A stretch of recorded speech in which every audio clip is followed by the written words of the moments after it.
Querido Jesus, lerei agora as páginas da tua vida, que elas me levem a te amar cada vez mais e que tuas palavras firam o meu coração e me levem a mudar de vida. O evangelho de hoje é o evangelho de São Marcos, capítulo 12, versículos 28 a 34. Naquele tempo, um mestre da lei aproximou-se de Jesus e perguntou: qual é o primeiro de todos os mandamentos? Jesus respondeu: o primeiro é este: ouve, ó Israel, o Senhor nosso Deus é o único Senhor. Amarás o Senhor teu Deus de todo o teu coração, de toda a tua alma, de todo o teu entendimento e com toda a tua força. O segundo mandamento é: amarás o teu próximo como a ti mesmo. Não existe outro mandamento maior do que estes. O mestre da lei disse a Jesus: muito bem, mestre, na verdade é como disseste. Ele é o único Deus e não existe outro além dele. Amá-lo de todo o coração, de toda a mente e com toda a força, e amar o próximo como a si mesmo, é melhor do que todos os holocaustos e sacrifícios. Jesus viu que ele tinha respondido com inteligência e disse: tu não estás longe do reino de Deus. E ninguém mais tinha coragem de fazer perguntas a Jesus. Palavra da salvação, glória a vós, Senhor. Vamos olhar para Jesus. Esta resposta de Jesus sobre o primeiro mandamento sempre nos toca. Devemos amar a Deus com todo o nosso coração, com toda a nossa alma, com toda a nossa força e com todo o nosso entendimento. Hoje é um bom dia para ver se temos amado a Deus desta forma. Não com uma parte do coração, mas com todo o nosso coração.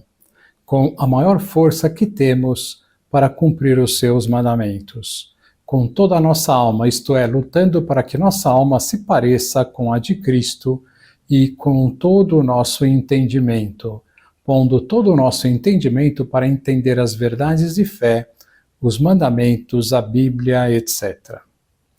Continuando a nossa série sobre o inferno, ficamos hoje de começar o relato da revelação da Matilde Oliva Arias.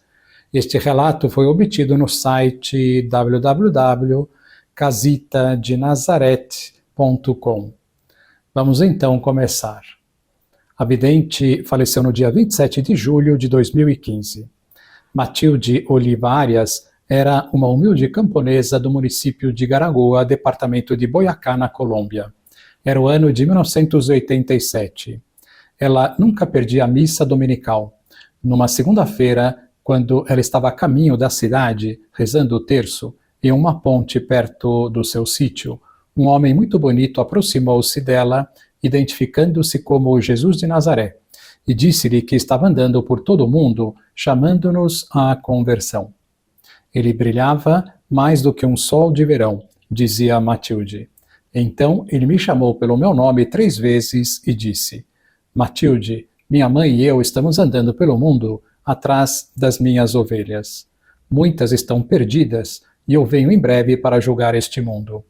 Eu venho para te dar uma mensagem para que você fale onde quer que vá e que os homens acreditem sem ver. Alguns vão zombar, mas outros vão reconhecer minha voz, entender minha mensagem e me seguir.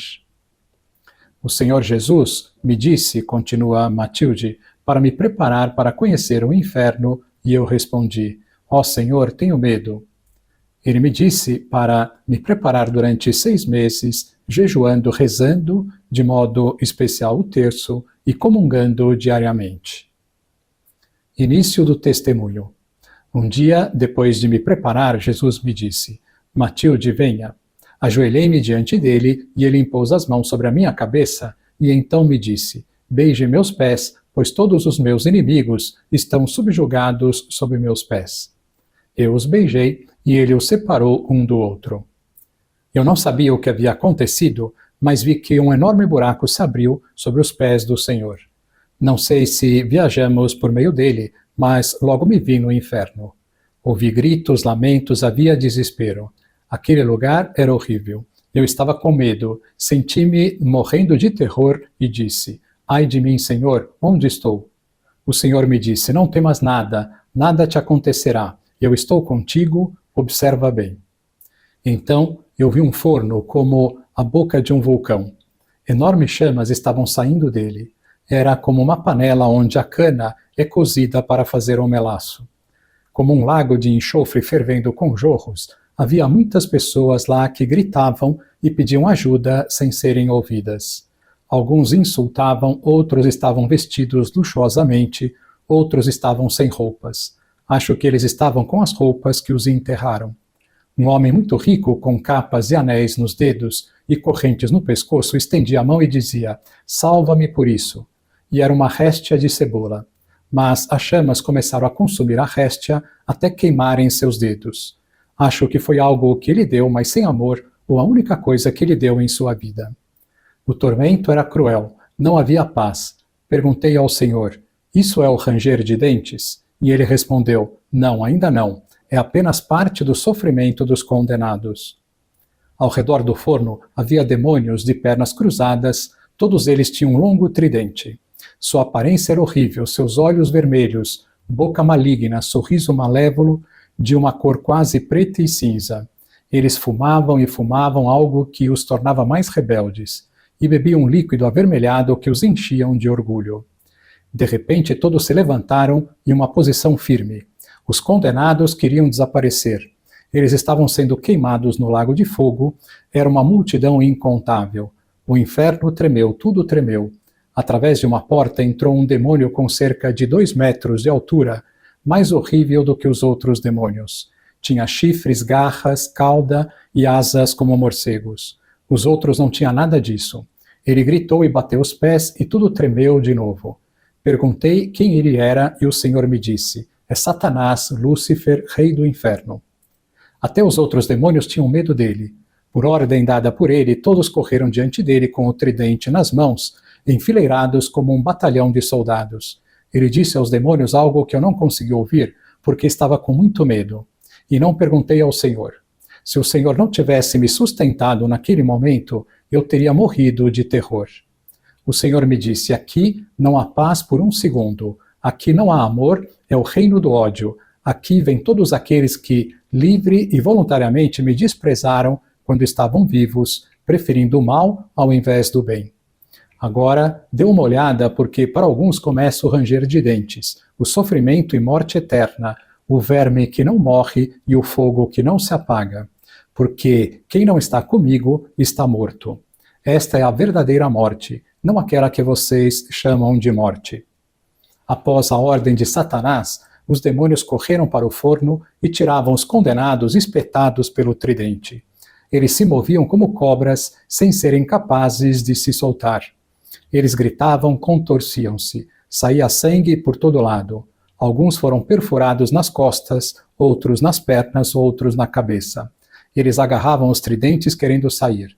Perguntei ao Senhor: "Por que essas almas têm sangue?" E Jesus me disse: "Eles vêm para o inferno de corpo e alma como vão para o céu de corpo e alma." Estamos no primeiro inferno e eles já foram julgados. Aqui estão todos os condenados desde a criação do mundo até o dilúvio. Então os demônios colocaram os condenados em cima de uma chapa, como de zinco galvanizado, e 2 ou 3 demônios os espetavam e despedaçavam. Então, como se fosse um cortador de unhas, um pouco mais, eles colocavam pedaços de carne sobre eles e pouco a pouco arrancavam as unhas, os dedos e os cabelos. Os gritos eram desesperados, eram gritos que terminavam em lamentos. Para evitar que gritassem, eles pegavam um tipo de arma não vista na terra por mim. Eles colocavam na boca dos condenados. Aquela arma abria-se como 2 mãos e, quando fechavam, agarravam suas línguas e eles as arrancavam, torcendo-as ou jogando-as fora. Depois, com uma faca bem afiada, começavam a retalhar as suas carnes, como faz um açougueiro. Os condenados não podiam gritar e seus olhos como que saltavam fora da cabeça. As suas mandíbulas batiam umas contra as outras, fazendo um estalar de dentes horrível. Depois de arrancar toda a carne, ficavam apenas os ossos e um corpo reduzido a nada. Por último, partiam a cabeça, até não restar mais nada. Havia então só sangue, carne, restos, ossos, tudo horrível. De todos esses restos, ainda saíam vermes. Então eu disse ao Senhor: "Coitados."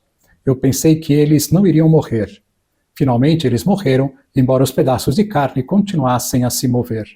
Ele me disse: "Aqui não há morte. Olhe de perto." Os demônios pegaram um lençol e jogaram os pedaços das pessoas em um buraco, onde havia chamas e ferro afiado, uma espécie de moinho para transformar tudo em pó. Por debaixo deste buraco estava o lago de fogo. Quando caíam no lago, as pessoas voltavam a ter o corpo e a ter a vida.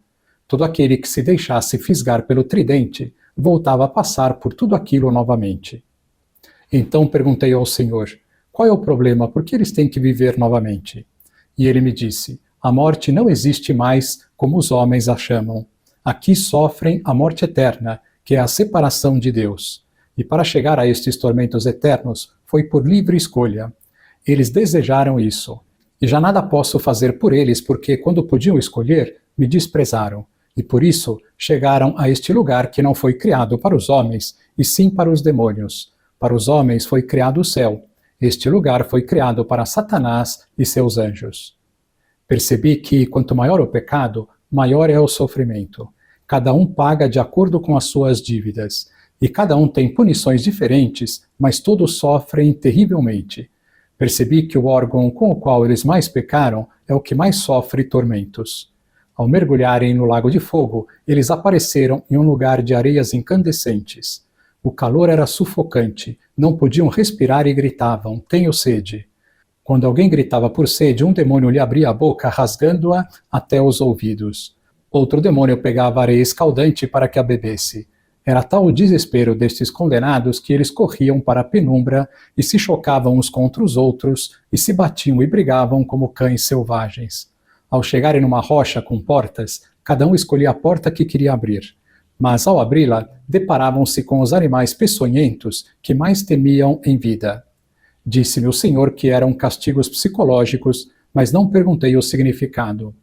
Ó pobres condenados, que sofrimento sem fim! Quando conseguiam sair dali, viam estes animais correndo por seu corpo, eles saíam pela boca e por todos os lugares. O único lugar para onde podiam escapar era um desfiladeiro cheio de pedras cortantes e afiadas. Eles caíam no caminho e cortavam-se todo. Uns caíam de frente, outros de costas, e no final do desfiladeiro havia um lugar plano. Se não conseguissem parar rapidamente, uma pedra redonda os esmagava como se fossem uma barata. Quando conseguiam se levantar, caíam num buraco que dava para o lago de fogo do início e tudo voltava a repetir-se. O Senhor me disse, você percebeu que não há descanso aqui por um segundo? Que lição nós podemos tirar de hoje? Vocês conseguem imaginar o que é viver neste lugar para sempre, para sempre, para sempre? E quem são os que se condenam? Como disse, são os que pecam contra um ou mais mandamentos de Deus e morrem sem se arrepender de seus pecados. Nosso Senhor insistiu muito na sua vida pública que quem o ama cumpre os seus mandamentos. Procuremos ajudar as pessoas a conhecerem esta realidade e a mudarem de vida o quanto antes. Agora vos dou a bênção para este dia, a bênção de Deus Todo-Poderoso, Pai, Filho e Espírito Santo, esteja sempre convosco e permaneça para sempre. Amém.